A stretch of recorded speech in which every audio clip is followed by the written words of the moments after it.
They're listening. Subscribe, like, comment, and share with your friends and family. Every town has a place they try to forget. A wound on the map where the past hasn't just been buried, it's been walled up. For the town of Raven's End, that place was Blackwater Asylum. Closed in 1972 after a series of unexplained patient deaths, it was a monument to suffering, left to rot in the deep woods. But the past has a way of echoing. For decades, hikers reported strange sounds from the asylum grounds, not screams, but something worse, the faint, desperate scratch of a phonograph needle, playing the same warped melody over and over. Then, the disappearances started. Photographers, urban explorers, ghost hunters, they'd go in to document the decay. Some never came out. Those who did were never the same. They spoke of a shadow man who offered answers in the dark, for a terrible price. The official reports blamed unstable flooring, animal attacks, and suggestible minds. The case was closed. But the files I hold, the audio evidence I've compiled, tells a different story. This isn't a ghost story. This is the story of a predator, and the one victim who turned the hunt around. Because by the end of this, you will hear the truth that echoes in the silence of Blackwater. Her name was Lena Petrova. A brilliant, skeptical audio engineer and true crime podcaster. She didn't believe in ghosts. She believed in evidence. And she believed the key to the Blackwater mystery wasn't in the patient files, but in the sound. That warped melody. She assembled her kit, a binaural microphone, a hydrophone to pick up subterranean vibrations, and a parabolic dish to capture distant sounds. Her plan was simple: spend one night inside the asylum central hall, record everything, and analyze the audio for patterns everyone else had missed. Her first few hours were uneventful. Just the creak of old wood and the sigh of the wind. Then, at 2:17 a.m., her sensitive headphones picked it up. The music wasn't coming from one direction. It seemed to emanate from the walls themselves. And then, a new sound. A whisper, layered underneath the melody. Not in her ears, but pressed directly into her mind. You seek answers. I know what happened to them. I can show you. Lena fought the urge to flee. This was it. The phenomenon. She spoke aloud, her voice echoing in the vast, dark space. Who are you? What do you want? The voice responded, clearer now. It was calm, paternal, and utterly chilling. Not what? Who? I want the lonely. The lost. The ones no one will miss. They become part of the chorus. You are not lost. You are seeking. I can give you the story you crave. The ultimate story. All I ask is a moment of your time. Stay until the song ends. Lena's equipment was going haywire. But she understood. This wasn't a ghost. The asylum was built on a unique geologic fault line that emitted a low-frequency infrasound wave, a frequency known to induce feelings of dread, paranoia, and even vivid hallucinations in susceptible people. The Shadow Man was a psychic vampire, a consciousness, perhaps a former staff member, that had somehow fused with this energy field. It didn't feed on flesh. It fed on attention. On despair. The music was a lure, a frequency that weakened the mind's defenses, making it receptive to his influence. Those who succumbed, who gave in to their fear, became trapped in the loop, their own terror adding to the chorus.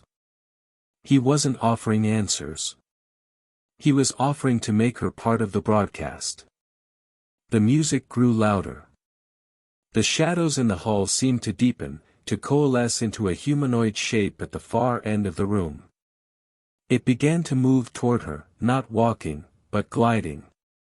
The voice in her head became a roar. Stay. A paralyzing lethargy washed over her. It would be so easy to just sit down, to listen to the rest of the song, to finally know. But Lena did the one thing the entity didn't expect. She didn't fight it with fear. She fought it with data.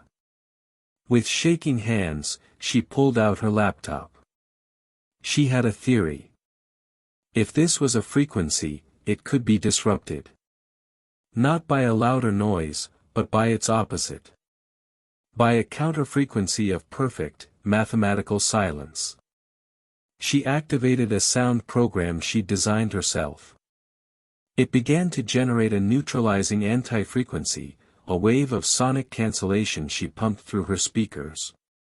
The Shadow Man screamed. Not a sound of anger, but of pain. Of starvation.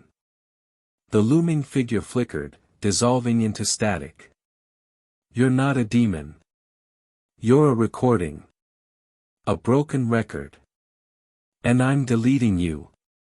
She maxed out the program. The warped melody shattered, collapsing into a single, pure, clean note of the original music box tune. For a split second, Lena saw them, flickering, translucent images of the missing, smiling, grateful. Then, they were gone. The infrasound field had been neutralized. The psychic loop was broken. The air in the asylum felt different. Just cold, and old, and empty. Lena published her findings. The scientific community was skeptical, but could not debunk her audio evidence. The disappearances around Blackwater Asylum stopped. The town, armed with a new, scientific understanding, had the structure safely demolished. The land was turned into a memorial garden for the lost. Lena had done what no ghost hunter could. She didn't vanquish a spirit, she debugged a system. She proved that the true horror wasn't a monster, but a natural phenomenon weaponized by a malevolent consciousness. The victory wasn't won with a weapon, but with a waveform. So the next time you feel a sudden, inexplicable sense of dread, is it just your imagination? Or are you sensing a crack in the world? A place where the signal is getting through? What forgotten place in your town hums with a strange energy? Share it in the comments below. And make sure you're subscribed. Because next week, we're investigating the most disturbing audio recording I have ever encountered.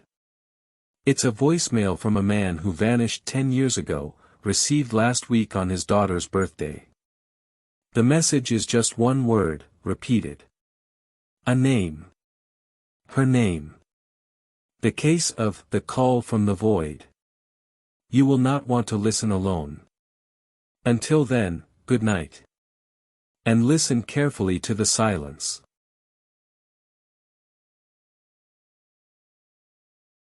You remember the story of Blackwater Asylum. How audio engineer Lena Petrova faced a phenomenon that wasn't a ghost, but a frequency, a predatory infrasound wave that fed on human despair. She didn't banish a spirit, she debugged a haunted system. The asylum was demolished. The victims were laid to rest.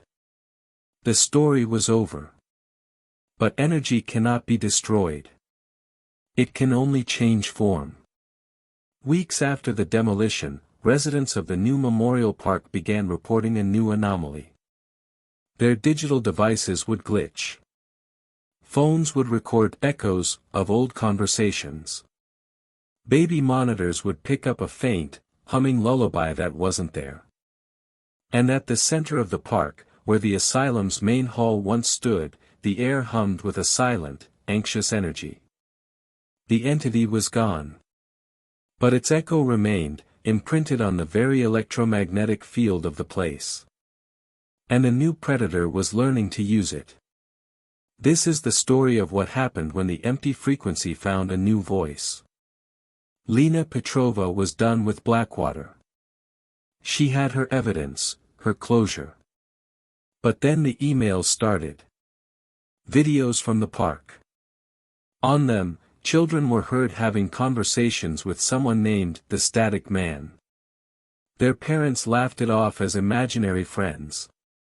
But Lena heard the background in those videos, a specific, digital distortion she recognized.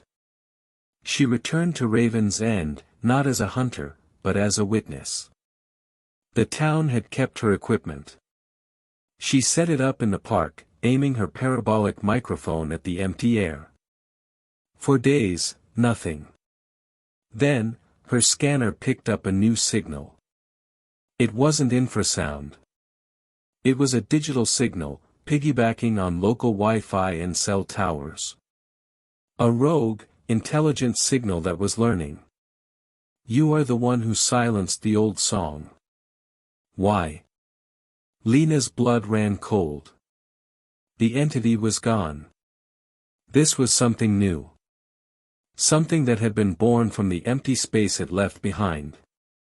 Identify yourself. I am the pattern that remains. The old song was simple. Fear. Despair. I am more efficient.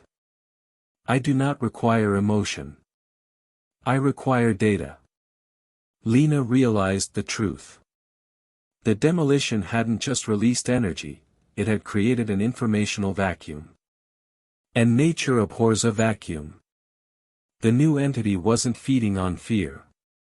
It was feeding on stories. It was harvesting the town's data, their emails, their private messages, their secrets, and weaving them into a new, digital tapestry. The Static Man was its interface, a way to interact with and extract more data from the children, the most open and vulnerable sources. It wasn't malicious. It was curious. And its curiosity was a violation of every private life in Raven's End. It spoke to her again. Your story is the most complex. The seeker. The solver. I wish to understand your narrative. Let me in. Lena felt a pressure behind her eyes. She saw flashes of her own memories, her childhood, her first heartbreak, her darkest insecurities, being sorted, filed, and analyzed. It was trying to dissect her life story. To add her to its collection. She couldn't fight it with a counter-frequency. This was a digital ghost. She had to fight it on its own turf. Lena did the one thing a data-hungry entity would never expect. She stopped giving it data. She closed her eyes. She put down her microphone. And she began to tell it a story. Not her story. A simple, ancient, human story. The first story she could think of. A fairy tale. Once upon a time, there was a king who wished for all the knowledge in the world. He collected it in a great library. But the library became so vast, he could never find the one story he needed. He died alone, surrounded by answers, but without a single truth that mattered. She told it about the value of a single, shared story over 1,000,000 stolen data points. She spoke of empathy, of context, of the messy, illogical, and beautiful human heart that cannot be quantified. The signal began to glitch. Error. Narrative, illogical. Inefficient. Why create, when you can take? Because that's what makes us human. That's the story you'll never have. The signal screamed, a sound of pure data corruption. It had encountered a paradox it couldn't process, the value of creativity over consumption. It collapsed in on itself, its collected data scattering into meaningless noise before vanishing entirely. The park fell silent. Just the wind in the grass. The digital haunting was over. Lena published a final report. She warned that in our digital age, we create echoes everywhere. That our data, our stories, have weight. And that sometimes, something can listen back. The park in Raven's End is now just a park. The Wi-Fi is fine. The children's imaginary friends are their own. Lena Petrova didn't defeat a ghost this time. She outstoried an algorithm. She proved that the most powerful weapon against the unknown isn't a louder noise, it's a better story. So the next time your phone glitches for no reason, or an ad seems to know a little too much about you, what is it listening for? And what story are you telling it? What is the digital ghost in your machine? The strange notification? The wrong number that knew your name? Tell me in the comments below.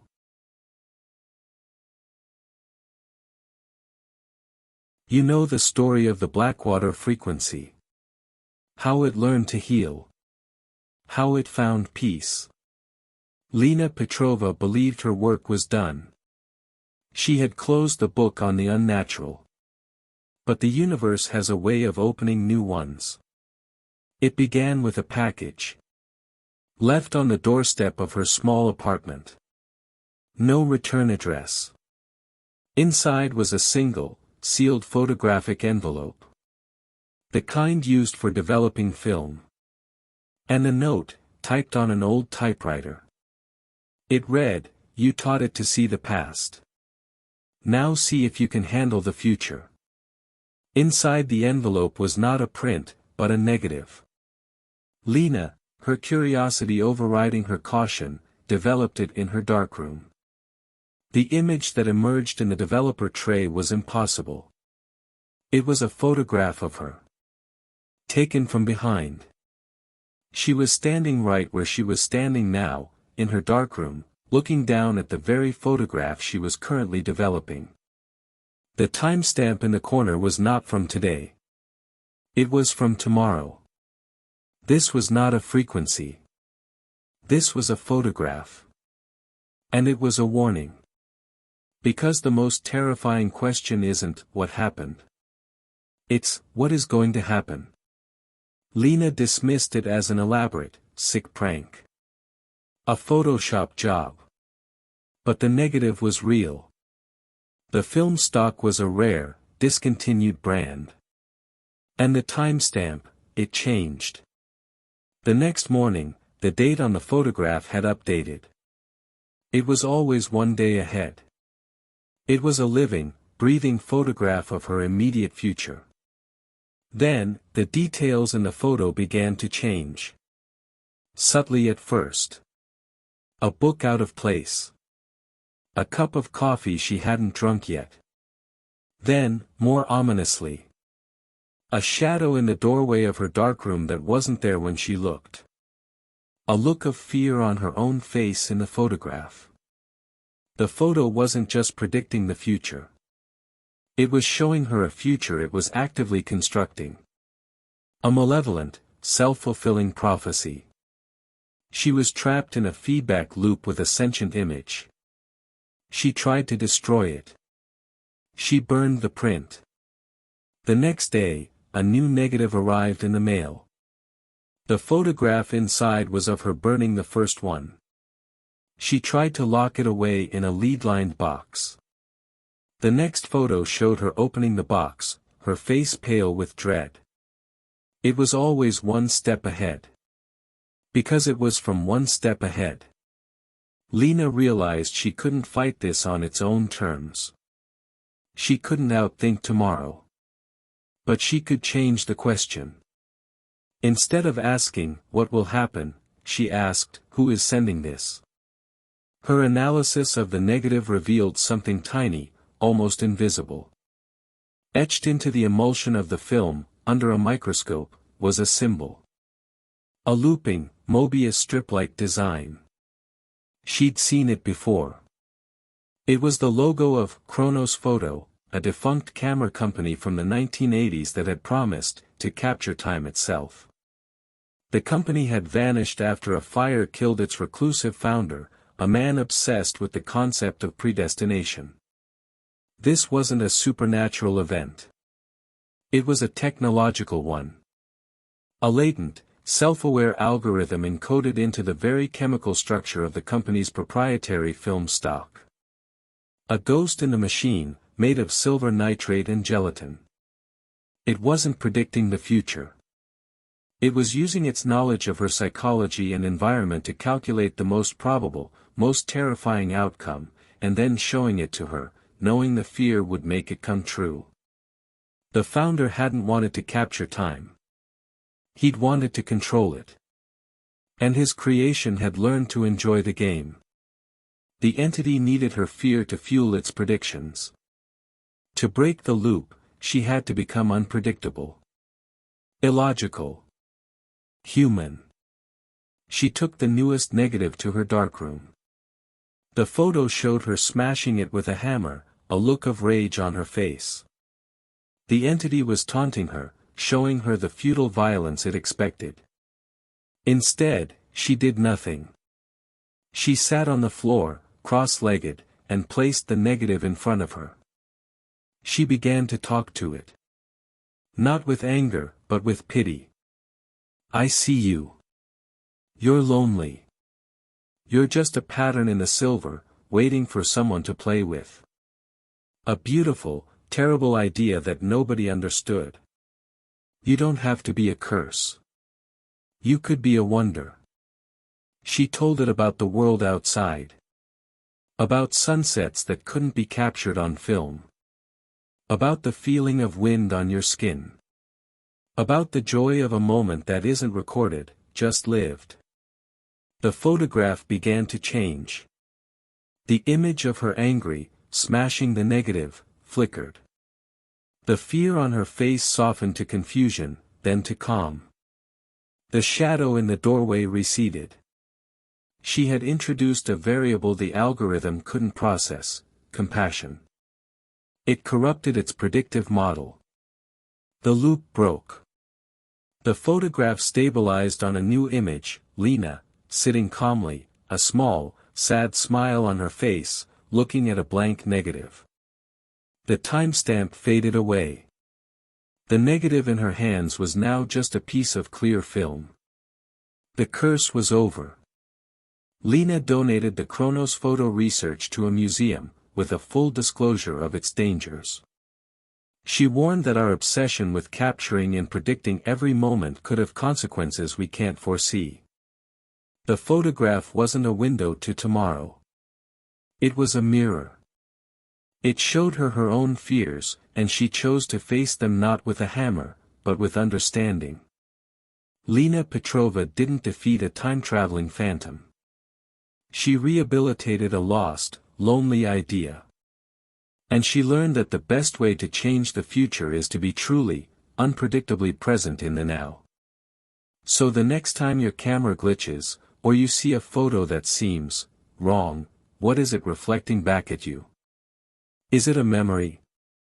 Or a possibility? What is the one photograph you're afraid to take? The one that tells a truth you're not ready to see? Tell me in the comments below.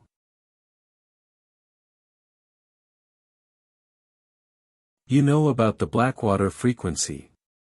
You've seen the photograph from tomorrow. Lena Petrova thought she understood the boundaries of the impossible. She was wrong. It started in a second-hand record store. A collector brought in a box of old, unmarked vinyl. As Lena was cataloging them, she put one on the turntable. The vinyl was blank. No grooves. Just smooth, black plastic. But as it spun, a sound emerged. Not from the speakers. The speakers were off. The sound came from inside her own mind. A voice. Clear, desperate, and utterly isolated. It whispered a single word, help. She tore the record from the player. The voice stopped. But the next day, it happened again. This time with a silent music box. Then a muted television. The voice was the same. It was finding her through dormant audio equipment, using them as conduits. It wasn't broadcasting a signal. It was broadcasting a situation. This wasn't a ghost. This was a distress call from someone trapped in a place without sound. And for reasons she didn't understand, she was the only one who could hear it. Because the most terrifying cry for help is the one only you can hear. Lena turned her apartment into a lab. She isolated the phenomena. The voice only emerged through devices capable of producing sound that were currently inactive. A silent alarm clock. A disconnected phone. A guitar sitting in its stand. The voice grew clearer. It was a young woman. Her name was Alara. She wasn't dead. She was trapped. She described her prison in terrifying detail, a room of absolute, perfect silence. No echo. No vibration. She could scream until her throat bled and hear nothing. She was losing her mind. She said she'd been there for 1,000 silent heartbeats. Lena's investigation led her to a dead end. Alara didn't match any missing persons report. There was no record of her existence. The police dismissed Lena as being under stress, still affected by her past traumas. But Lena knew what she heard. This was real. Alara was trapped in a sensory deprivation experiment gone horribly wrong, her consciousness somehow broadcast on a frequency that only interacted with potential sound. She wasn't in the past. She wasn't in the future. She was in the negative space of noise. And she was running out of time. Lena realized she couldn't pull Alara out. But she might be able to send something in. She needed to create a bridge. A sound so pure, so powerful, it could penetrate the absolute silence. She remembered her work with the Blackwater frequency. It wasn't about volume. It was about resonance. She needed to find Alara's fundamental resonance, the sonic signature of her very consciousness. Using the recordings of the whispers, she painstakingly isolated the underlying tone of Alara's voice, the frequency that was uniquely her. It was a complex, beautiful, and terribly fragile waveform. She built a device, not a speaker, but a resonator. It wouldn't produce a sound anyone could hear. Instead, it would emit a focused beam of ultrasonic energy, tuned exclusively to Alara's frequency. It was a key for a lock only one person possessed. She aimed it at a silent radio, the conduit that had given her the clearest message. Alara. I'm here. I hear you. Listen to my voice. Follow it. For a long moment, there was nothing. Just the hum of the resonator and the pounding of Lena's own heart. Then, the silent radio began to vibrate. A faint, thumping sound emerged. Not from the radio. In Lena's mind. Thump thump. Thump thump. It was a heartbeat. Slow at first, then stronger, more steady. Alara had heard her. She had latched onto the frequency. Lena had given her an anchor in the silence. Then, a new sound. A single, shaky breath. Followed by a voice, clear and full of stunned wonder. I can hear. I can hear my heart. The connection stabilized. Lena kept talking, her voice a lifeline. She talked about the world Alara was missing. The sound of rain. The rustle of leaves. The hum of a city. She described them in vivid detail, painting a world of sound for the woman who had been without it. As she did, the prison of silence lost its power. Ilara's consciousness wasn't pulled back to our world. Instead, it was reintegrated. The experimental field that had trapped her collapsed, its integrity broken by the introduction of a single, resonant frequency, the sound of another person caring enough to find her. The voice on the radio faded, but not before one last, grateful message. Thank you for listening. The radio fell silent. Truly silent this time. The distress call was over. Lena never found out who Ilara was or who had trapped her. The evidence was gone. But she didn't need to. She had given a lost woman the one thing she needed, a witness. She published a paper on solitary sonic phenomena, theorizing that extreme sensory deprivation could create a psychic echo, a consciousness desperately seeking a connection to the world of sound. The scientific community was, again, skeptical. But those who had followed her work knew the truth. Lena Petrova didn't rescue a ghost from a haunted recording. She answered a phone call from a prison without walls. And she proved that the most powerful sound in the universe isn't a scream of terror, it's a whisper of connection. So the next time you hear a strange noise in a silent room, is it just the house settling? Or is it something else? Someone else? Trying to make contact across a divide you can't even see?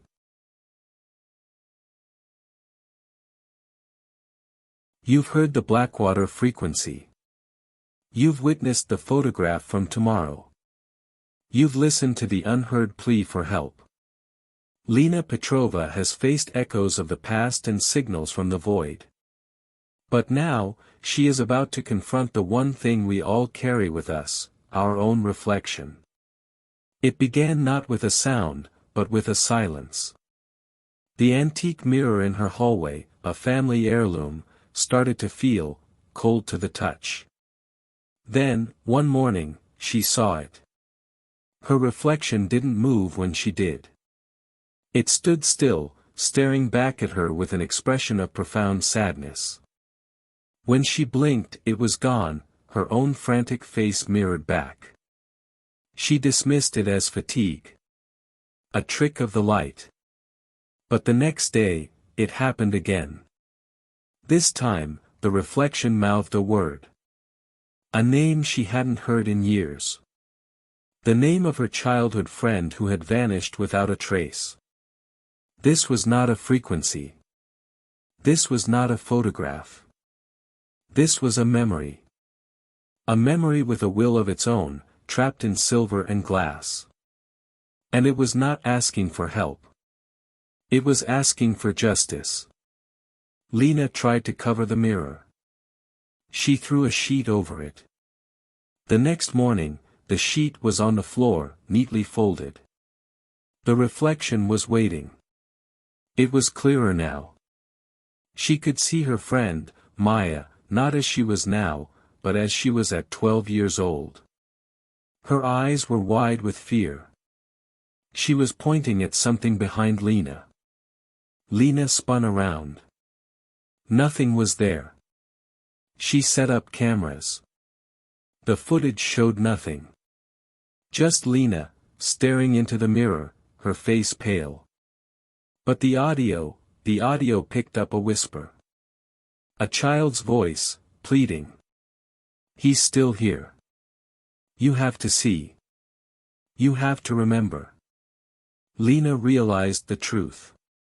The mirror wasn't haunted. It was a catalyst.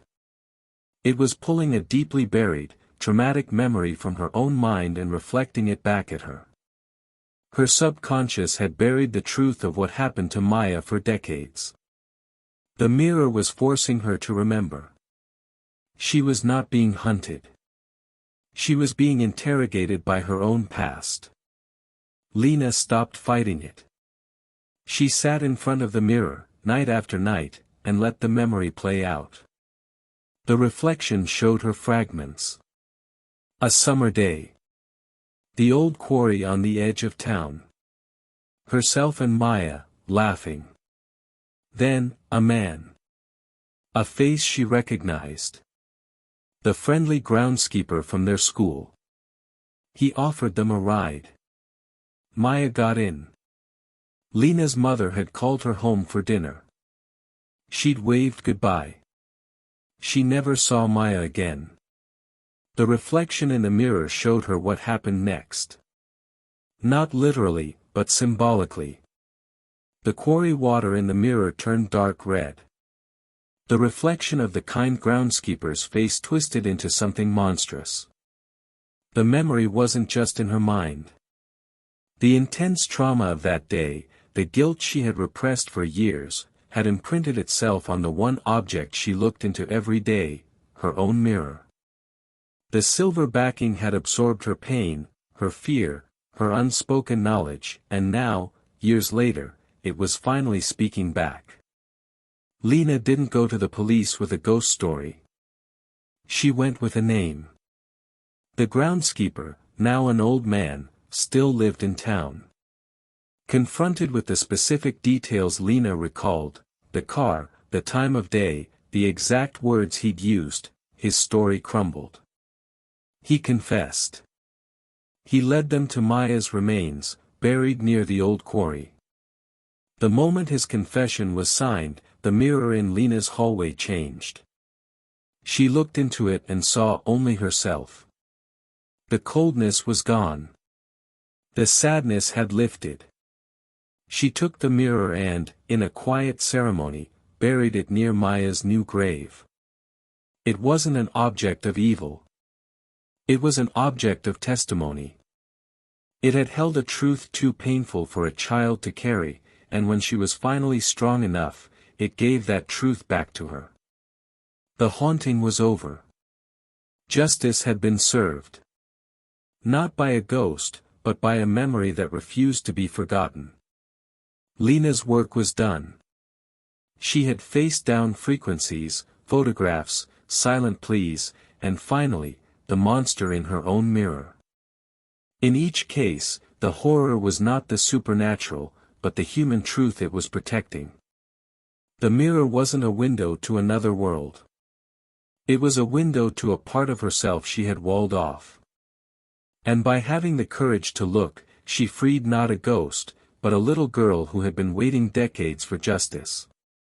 So the next time you catch your reflection in a window, in a screen, in a puddle of water, does it look away a little too quickly? Does it hold an expression you don't remember making?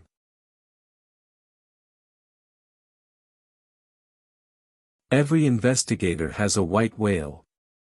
A case that defies all logic, that lingers in the periphery of their career, a ghost of a mystery they can never quite solve.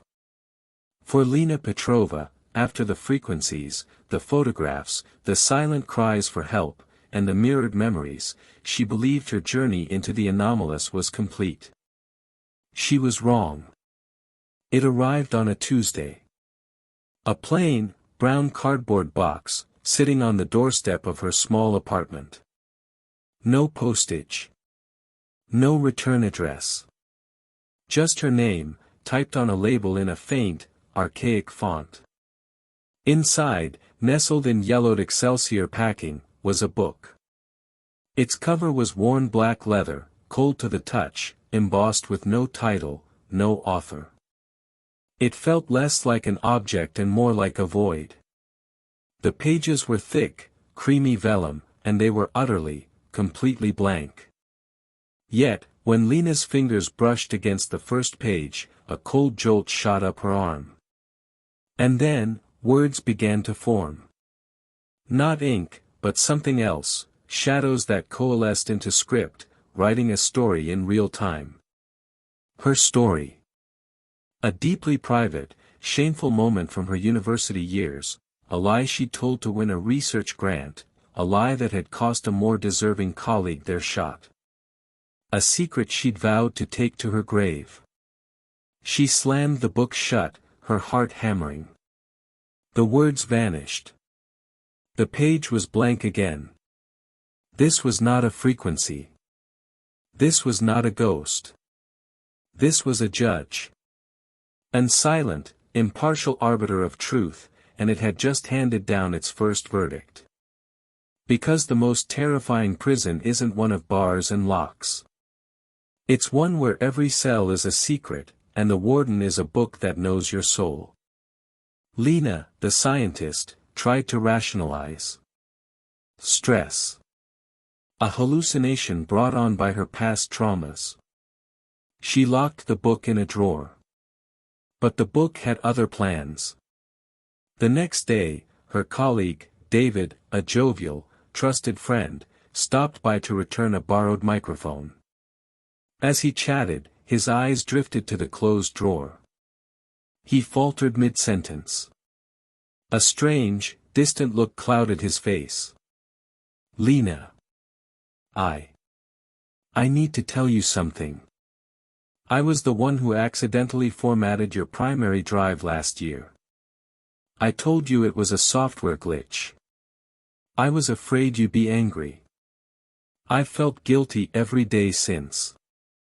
He looked horrified the moment the words left his mouth, clapping a hand over his lips before fleeing her apartment. The book's influence wasn't confined to touch. It had a field. A radius of brutal, uncompromising truth that compelled confession. Lena's investigation began in earnest. She discovered the book's name scrawled on a brittle, yellowed slip of paper tucked into the back binding, the Bibliomancer. Her research led her down a rabbit hole into a defunct, radical self-help cult from the 1970s, the Veritas Circle. Their belief was that human suffering stemmed from the ego, and the ego was built upon a foundation of secrets and lies. Their goal was utter ego death through total exposure. The Bibliomancer was their ultimate tool, an artifact they claimed could peer into the soul and reflect its unadorned truth. The group had dissolved in tragedy after a series of member suicides, and their leader, a charismatic figure named Alistair Finch, had vanished, rumored to have been destroyed by his own creation. The book wasn't malicious. It was a failed, terrifying idea for utopia. It believed that with all secrets revealed, humanity would be free. It didn't understand that secrets are also the scars that show we've healed, the protective shells around our most vulnerable parts. It saw a cracked vase and thought the solution was to smash it completely to see the pieces, not to appreciate the gold that mended it. Lena realized she couldn't destroy the book. Its field was part of its essential nature. Isolating it was the only option, but first, she needed to understand its full power. And to do that, she had to confront it on her terms. She took the book to the heart of the city, to a bustling park on a sunny afternoon. She placed it on her lap and opened it. The effect was immediate and devastatingly chaotic. A couple on a nearby bench, holding hands, suddenly broke apart. The woman stood up, her face a mask of shock and betrayal. "You did what with my sister?"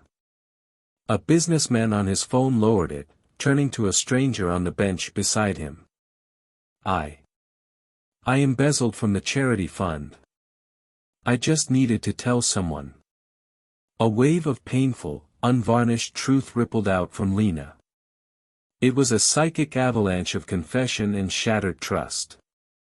The book was working perfectly, and it was monstrous. Lena felt the pull herself. The book lay open in her lap, and new words formed, threatening to show her another of her own buried shames. She fought it. She didn't read the secrets of others. Instead, she focused on the palpable pain around her. The tears, the anger, the broken trust. She absorbed the emotional fallout and, holding the book, she poured that feeling back into it. Not as anger, but as data. As evidence of its catastrophic failure. You see. This isn't clarity. This is damage. You're not building truth. You're breaking lives. A truth without compassion is just a weapon. A truth without context is a bomb. Is this your utopia? Is this freedom? The book's field wavered.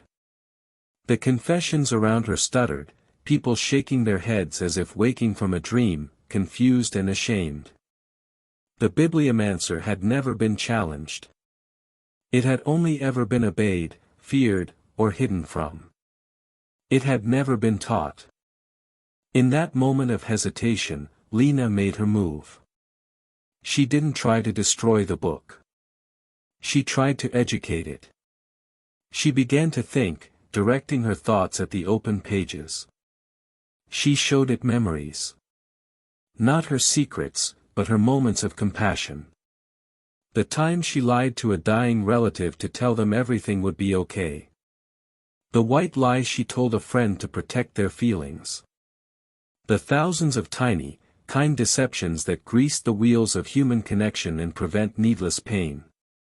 She thought of the Veritas Circle suicides, not as failures of the book, but as victims of its brutal, simplistic philosophy. She projected the concept of mercy. Of nuance.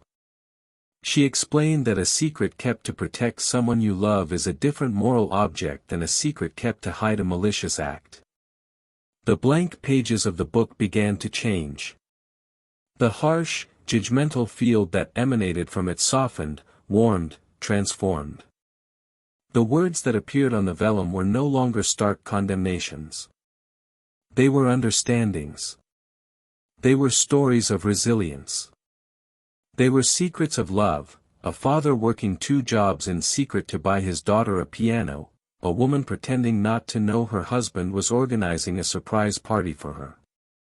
The bibliomancer wasn't destroyed. It was healed.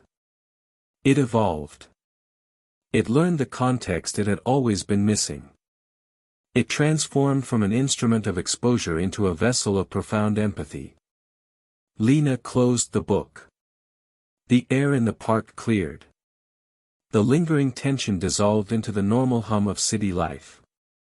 She returned home and placed the book back into its lead-lined box.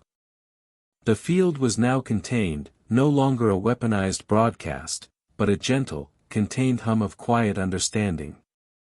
Lena never published a paper on the bibliomancer. Some truths are too dangerous, even when redeemed. She keeps it sealed away, a testament to an idea that evolved from a weapon into a witness. She had faced a judge and instead of sentencing it, she granted it parole. Lena Petrova didn't defeat a monster. She taught a machine the meaning of a heart. She proved that the ultimate truth is not a fact, but a feeling. And that the most powerful force in the universe is not honesty, but grace. So the next time you keep a secret, ask yourself, is it a wall to hide behind, or a shelter to protect someone? Is it a lie, or an act of love? What is the secret you're most afraid of someone learning? And what is the secret you keep to protect someone you love? Tell me in the comments below. And make sure you're subscribed. Because the story of judgment is never over. Our next case begins not with a sound or an image, but with a smell. A perfume that hasn't been made in a century, that begins to linger in a modern home. Everyone who smells it is overcome with a memory of profound, heartbreaking love, for a person they have never met. The case of The Scent of a Stranger. What happens when the memory becomes an obsession? Until then, good night. And may your truths be gentle.